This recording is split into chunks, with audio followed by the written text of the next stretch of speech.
بدانش طهارت کند، سر و بدن خود بشوید. امروز الحمدلله که آب گرم هست، صابون هست، خوشبویی در ما و شما هست، بیرون مسجد خوشبویی هست. هر کسی که در خاندان بدنش می شود، لباس هایی که بوی عرق بدن میکند، لباس هایی که چرک است آنها را یک جانب میگذارد یا آنها را تازه می شود بی بوی می سازد و در بدن خود میگیرد و قدم زنان به سوی مسجد می آید. رسول الله گفتند که دو مکافات خدا برای او انسان عطا میکند. این مکافات چی هست؟ تحط خطیئه و الاخرى ترفع درجه. اگر همه انسانی که طهارت کرد، بدن خودش شست، لباس ها را پاکیزه کرد، جوراب هایی که بو میکرد بیرون پرتافت، داخل مسجد شد، لیقضی فریضه من فرائض الله، به مقصد چی آمد؟ به مقصد آن آمد که نماز جمعه که فرض الهی است، فرمان خداوندی است، تا که از گردن خود ساکت کنم. به همین مقصد آمده باشد. مقصدش برای وقت گذرانی، مقصدش برای شرم همسایه، مقصدش برای یک سخنی مسجد بر یکان جای دیگر بردن نه، فقط برای ادا کردن نماز جمعه اگر آمده باشد. رسول اکرم گفت بر همان امت من مکافات خبر بتین، تحط خطیئه و الاخرى ترفع درجه. قدم اولش در تمام خطایی که در عمر کردگی است خداوند همش کوره می سازد. دویم قدمی که به سوی مسجد میگذارد درجاتی او را در جنت خدا بلند می سازد. خوش به حال و بندگانی که این شرط شرایطی که در حدیث بر ما خبر دادگی است با همین مقصد بر مسجد ما می آید. این مسجد ما نیست، مسجد همه ما و شماست. این مسجد همه مسلمان هاست. این مسجد نامش است، لکن این داخل چنان تربیه میکند که مثل ابوبکر، مثل عمر، مثل عثمان، مثل علی شیران خدا را تربیه میکند. الحمدلله که امروز ما و شما اگرچه ما یک بنده نالایق، اگرچه ما یک بنده روسیا هم باشیم، لیکن امروز در اطراف خود یک چند نفری را جمع کردیم و از صحبت خداوند و پیغمبر او به سمع شما میرسونیم. این ماه ربیع الاول است. ماهی هست که بهترین موجودات و بهترین مخلوق الهی رسول اکرم شفاعت کننده کل امت در قیامت به اذن الهی به دنیا آمده است. روز چهارشنبه اول ابتدای این ماه بود. البته این ماه را همه ما و شما باید دوست بداریم، به خاطر آنی که سرور ما و شما، شفاعت کننده ما و شما در این ماه به دنیا آمدند. حضرت بایزید بسطامی میگوید، چی میگوید؟ میگوید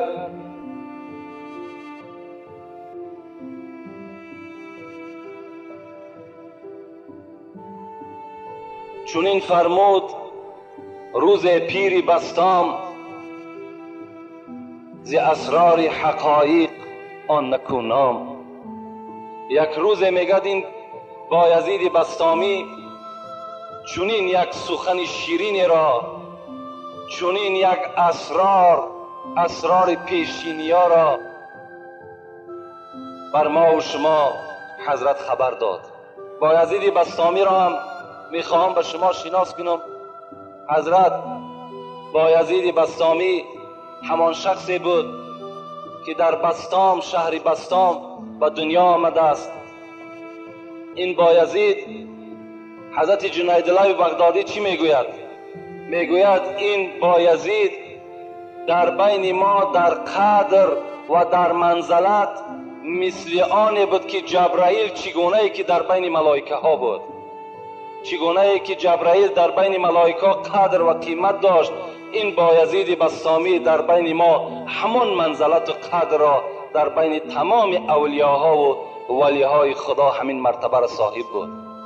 حضرت میگه همین بایزید بسطامی چنان آداب داشتند که وقتی که به مسجد می آمدن میگه حضرت در راه گریه کرده می آمدن و چنان یک آداب داشتند که به مقصد مسجد که می آمدن در راه توف نمی کردن.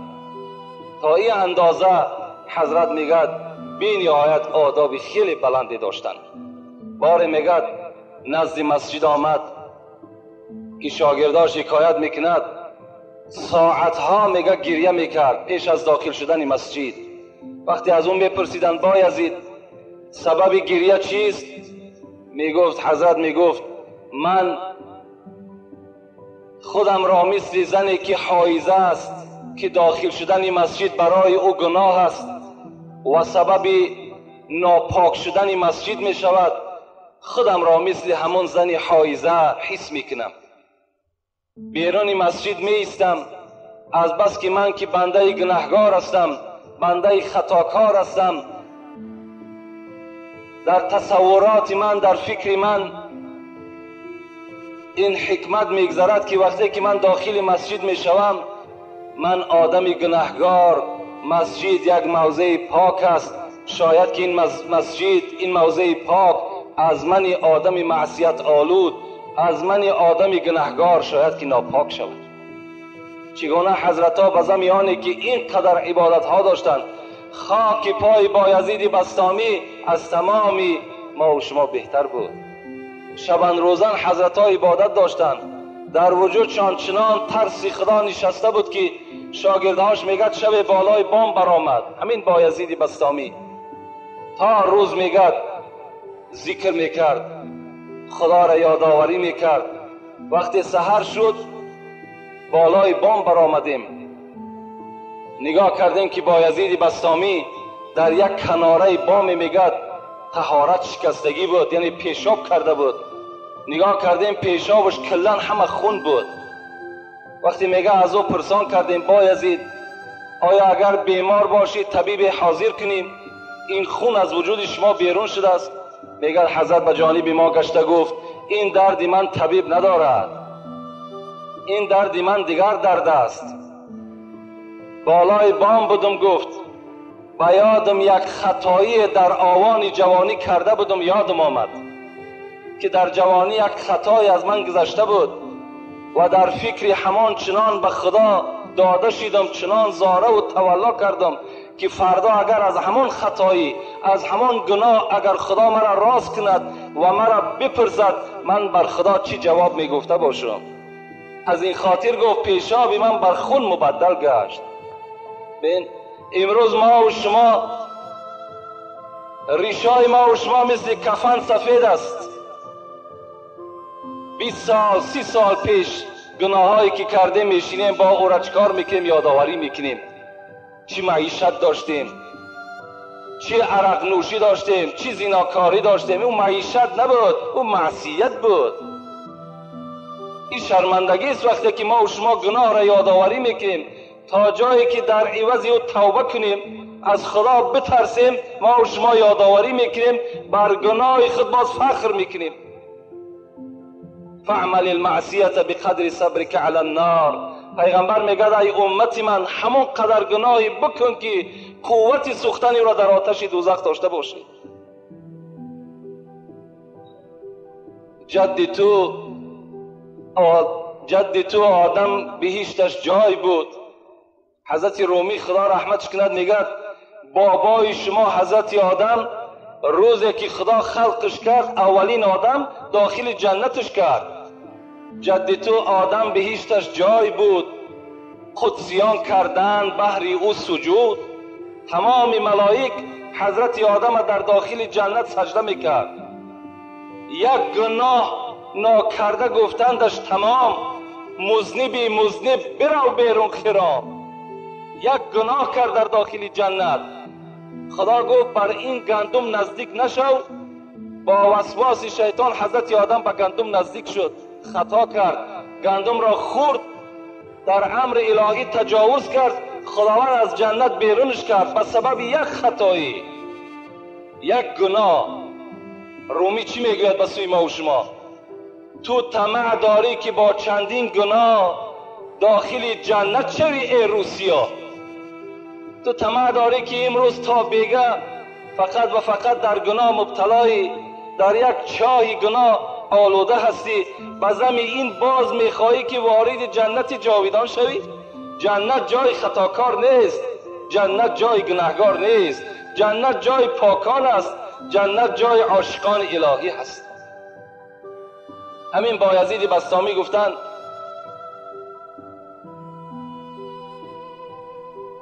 که ابراهیم و موسی و مسیحا چنین فرمودن آن انبیاها، مرا گردان ز امتهای احمد که داری بر محمد لطف بی حد.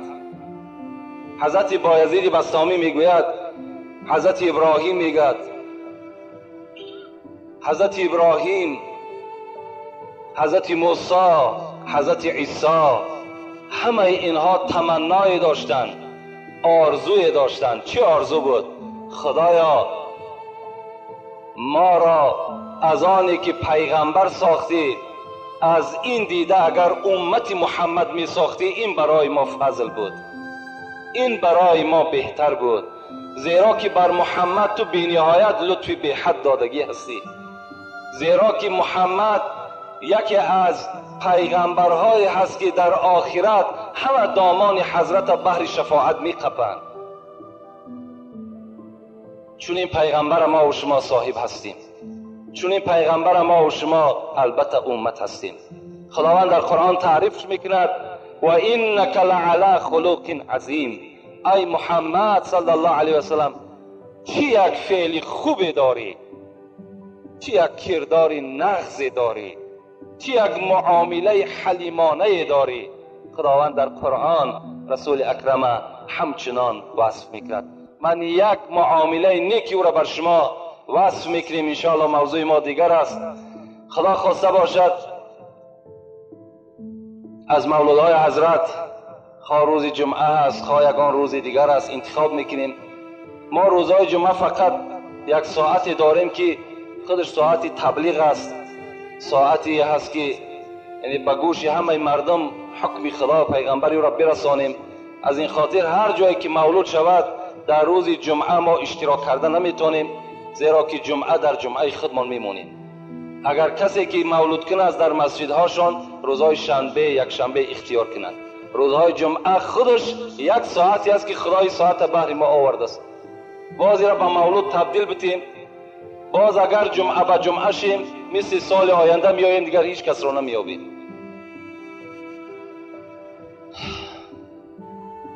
یک شخص به نام سمامه بود میگد، از قبیله یمامه به طرف مدینه آمدن. در دست میگد یک کارد داشتن. وقتی که وارد مدینه شدن با اون شخص حضرت عمر رو پرو شد. از او پرسان کرد تو کی هستی؟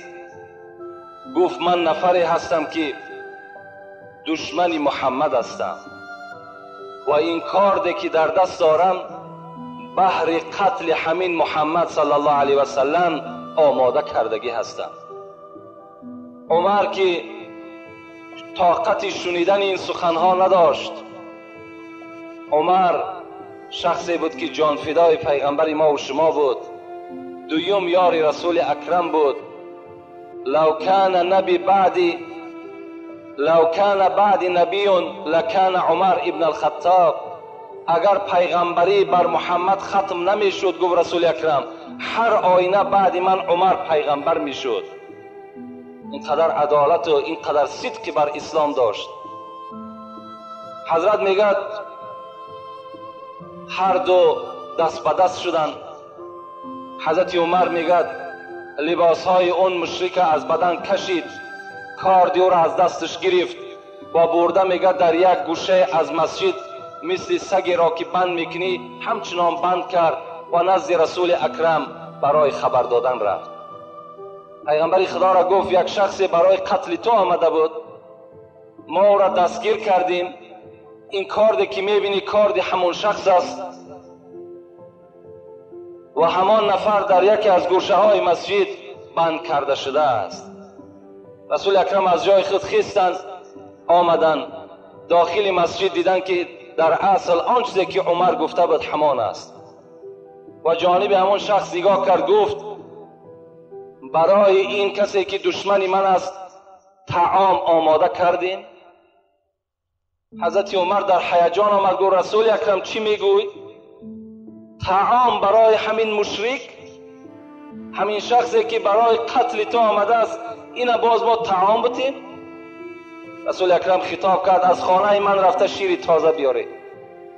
دیگر حضرات دوان به خانه رسول اکرم رفتن، در یک ظرف شیر آوردن. رسول اکرم امر کرد دستهاش بکشایید. دستهاش میگه کشاده کردن، ظرف در دستش داد، شیر یک جایه میگه همش نوشید، کارد در دستش داد، گو به خانت برو. حضرت عمر گو رسول اکرم چی میشود که گردن ای را من بزنم؟ رسول اکرم توجه به عمر نکرد و حضرت عمر میگه پیش از آنی که این شخص از پیش رسول اکرم دور شود گفت بگو ای مشرک خدا، اشهد ان لا اله الا الله اشهد ان محمد رسول الله، بگو کلمه طیبه را. لیکن این شخص میگه خودداری کرد، نگفت، رفت یک چند قدم رفت، میگه و پس گشت آمد نزد پیغمبر خدا، میگه بزانو زد گفت اشهد ان لا اله الا الله اشهد ان محمد رسول الله. عمر در حیرت مان گفت ای شخص، گفت الحال من بر تو این کلمه طیبه را عرضه کردم، چرا نگفتی؟ و بعد چند قدم گشته آمدی باز گفتی؟ گفت اگر در اون صورت من کلمه را عرضه می کردم، هر آینه بر من می گفتید که از حساب آنی که ما اسیرش گرفتیم، از حساب آنی که در سیاست ما افتاد، یعنی از ترس جان ایمان آورد، من که آزاد شدم، همچون مستقل از پیش ما که دور شدم، گشته آمدم ایمان عرضه کردم برای رضاگی خدا و برای معامله خوبی که پیغمبر بر من کرد. ببین چگونه یک پیغمبر حلیمی داشتیم. اسلام ما همچنان است، اسلام ما همچنان معامله بر دشمنهای خدا میکنند. موعظه ای که الحال داریم، این سوال و جواب هایی که در پیش من ایستادگی است، اینها را میخوام به سمع شما برسانم، زیرا که خیلی از حد زیاد شده است. باز چندین سوال ها در پیش ما منتظر جواب هستند. بسم الله الرحمن الرحیم.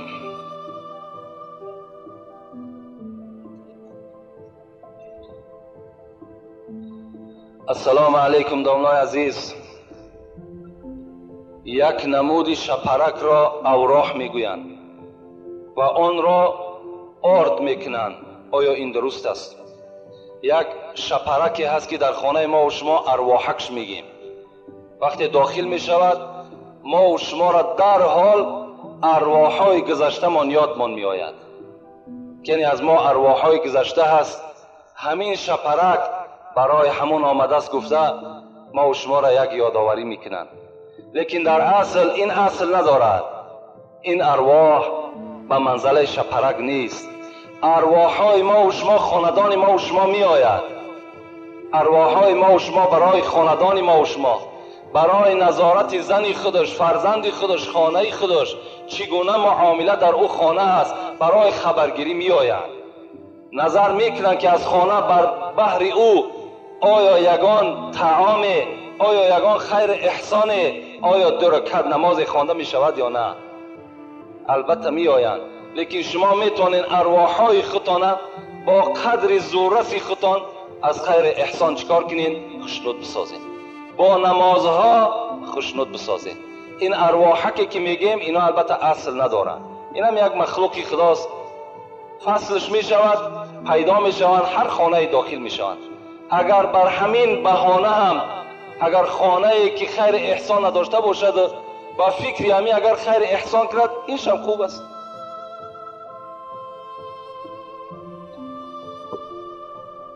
السلام علیکم داملای عزیز. در قبر با کدام زبان سوال جواب میکنند؟ در قبر چگونه ای که جمعه پیشین رسول اکرم فرزند خودش ابراهیم گفت تو را میپرسند خدای تو کیست؟ بگو خدای من الله یگانه است، پیغمبر او پدر من است و دین او اسلام است. یعنی وقتی که ما و شما داخل قبر میشیم، ما و شما را در نزد منکر و نکیر سوال و جواب کردن این کار آسان نیست. انشاءالله من صفت منکر و نکیر را بر شما در جمعه های آینده بیان میکنیم که منکر و نکیر چگونه هستند. اینجا فقط رحمت الهی لازم است که خداوند بالای ما و شما رحمت خودش پایان کند تا که ما به سوالهای منکر و نکیر با آزادی جواب بگیم. منکر و نکیر با زبان عربی ما و شما را میپرسد، لیکن خداوند بر زبان ما و شما همین زبان با آسانی چکار میکند؟ مبدل میسازد. ما با زبان خود منکر و نکیر جواب اونها را چکار میکنیم؟ اگر خدا خواسته باشد عملهای ما و شما زائد باشد، ما بنده نیکبخت باشیم، جوابشون را با آسانی میگوییم. السلام علیکم داملای شیرین سخن. از شما خواهش داریم که سوال ما را با پررگی جواب گردانید. بعضی عائله های هستند که مادرانشان را اپا یا کیانگه میگویند. آیا در نزد خداوند گناهگار هست یا نه؟ نه، گناهگار نمیشوند. اگر مادر بگین از همه در بهترین همین است. پدر بگین یا به لفظ آذری که ما و شما آتا میگیم یا اتا میگیم، اینو بهترین هستند. از اوی که مثال ینگه میگین، از اوی که اپا میگین، اینا البته در راست مادر استفاده کردن اینها از روی منطق خطا هست. لیکن مادامی که نیتی ما نیتی همچه مادر همچه یک برای احترام است باکی ندارد. لیکن خوب میشود که ما و شما آچه و آتایی که داریم کلمه ها همینا را استفاده کنیم، این بهتر است. از کلمه هایی که مامشکه و از کلمه هایی که موی سفید حذر کنین. عیب است، عیب. این شما اگر از مدنیت حساب کنین یا که شرم کنین، حیف شمار جوان. خواب در دهن همتا جوانی که شرم کند که پدر خچه آتا بگد، یا شرم کند که مادر خچه آچه بگد، یا مامشکه یا که مثال موی سفید. این چی است؟ اینا نه مدنیت است نه پیشرفت است. همون آچه و آتایی که ما و شما داشتیم همچنان ما و شما با فرزندان میراث بگذاریم، این بهتر است. داملای محترم، من پدر و مادرم را گفتم مرا زن بده. او برای من گفت رفته خودت کار کنه زن بگیر. آیا پدر حق دارد یا من؟ در بعضی از حدیث ها در گردن پدر و مادر 4 حق است. یکی نام خوب ماندن، یکی فرزند را خط نکردن، یکی پیش یک عالم برده تعلیم اسلام کردن و 4 فرزند خاندار کردن. اینا حق پدر هستند. لیکن امروز این جمعیت این شرایط خود همون جوان خود فکر کنند. پدر ما و شما در زمان ما و شما را زن دادن میتونست که همه شرایط آماده بود. امروز این پدر و مادر ما و شما باز منتظر ما و شما هستند.